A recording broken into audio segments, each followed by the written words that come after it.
तो मेरे प्यारे दोस्तों, अगर मैं आपसे पूछूं कि इस प्रतिशत को आप भिन्न बदलो तो आप क्या करोगे? क्या करोगे आप? पता था?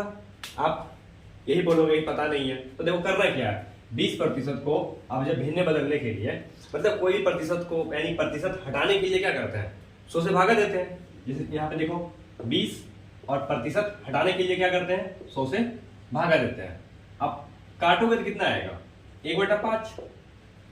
ठीक है, लेकिन मेरा मुद्दा ये नहीं था। मेरा मुद्दा एक सबसे यहाँ पे है, आखिर 1/5। अब क्वेश्चन आ गया कि 1/5 को प्रतिशत में बदलो, 1/5 को प्रतिशत में बदलो, तो आप क्या करोगे? फिर से फंस गए आप। कुछ नहीं करना है, 1/5 को प्रतिशत में बदलने के लिए 100 से गुना करेंगे, है ना। अगर काटोगे तो कितना आएगा, 20%। यानी कि प्रतिशत को हटाने के लिए 100 से भागा और प्रतिशत को लाने के लिए 100 से गुना करते हैं। यहां तो क्लियर हो गया आपका। सबसे पहले आप इसे लिखो, 2 पॉइंट है, लेकिन ये बहुत जरूरी है। अगर इतना आपने सीख लिया तो फिर प्रतिशत का तो 20% ऐसे ही क्लियर हो गया। स्क्रीनशॉट लो।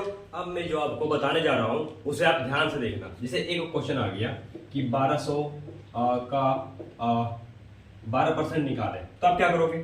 तो अभी जस्ट हमने बताया कि प्रतिशत को हटाने के लिए 100 से भागा देते हैं, तो 1200 का मतलब गुना 12। अब प्रतिशत को हटाने के लिए क्या करते हैं, 100 से भागा देते हैं, तो 2 भागा, काटो, कितना आ गया, 12 गुना 12 करोगे तो 144 आएगा। समझ रहे हो? उसी तरह अगर क्वेश्चन एक और दे दे, सपोज कि 1800 का 4% निकाले, 1800 का 4% निकाले, तो आप क्या करोगे? सेम कंडीशन लगाना है, एकदम सेम कंडीशन लगाना है। क्या लगाना है? 1800 है का मतलब गुना 4, आप प्रतिशत हटाने के लिए फिर 100, काटो, कितना आ गया? अभी ने कि एक काट देगा, तो यहाँ पे आएगा 18 गुना 4, कितना आ रहा है, 72। समझ रहे हो? तो यहाँ पे छोटी छोटी चीज है जिसको हमको ध्यान देना है। एक क्वेश्चन मैं आपको और देता हूँ जो अच्छा खासा रहेगा, मतलब बढ़िया क्वेश्चन रहेगा। मान के लो क्या आपको 1800 का 1.5%, तो आप क्या करोगे? यहाँ मुद्दा फंस जाता है ना, जिसका बेसिक जिसका बेसिक कमजोर है। तो ध्यान दो करना क्या, 1800 का मतलब गुना 1.5, प्रतिशत हटेगा 100 आएगा। अब ये हटा दो तो यहाँ पे आएगा, तो कितना बन गया देखो, 1800 15 100 गुना 10, ये कट गया, तो क्या बचा, 18 गुना 15 अब बाय 10, 5 से 3 बार में और 5 से 2 बार में, तो 18 और गुना 3 बाय 2। इजी तो है। अब इसको काटोगे तो 9 बार में कटेगा, तो 9 गुना 3 कितना आ रहा है, 27। समझ रहे हो कुछ? लेकिन ठीक है, आप ये सब जानते हो, बहुत बढ़िया है।